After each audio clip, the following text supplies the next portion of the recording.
Hey guys, in this video, we are going to show you how to separate audio tracks in OBS Studio. If you want to separate audio tracks in OBS Studio, here is how you can do it step by step.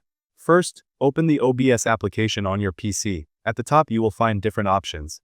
Now, click on Help and click on Check for updates in the drop-down menu. Here, you need to update the application. To update it, hit the Update Now button to update it. Next, go back and click on Settings. Then, click on Audio, and you will find the desktop audio option.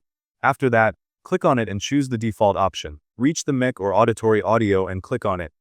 Choose the default option for this audio. Following that, click on Output on the left panel. Make sure your output mode is simple. Scroll down, and you can switch the audio track to 1 to 6. Now, click on OK to save the changes. Go back and select the scene on which you want to drop the audio track. Click on the plus icon and select the application audio capture.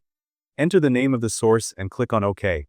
Here, click on the window box and choose the program you want to capture sound from. You can repeat the same procedure to create scenes for music and Spotify.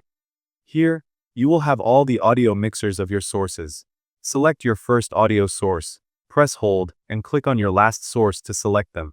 Right-click on it and select the group selected icons. After creating a group, click on the 3 dots on the desktop audio. Select the advanced audio properties. You can remove the tick from the tracks you do not want to include. That's how you can separate audio tracks in OBS Studio. Thank you guys so much for watching. I hope you got some value. See you in the next one.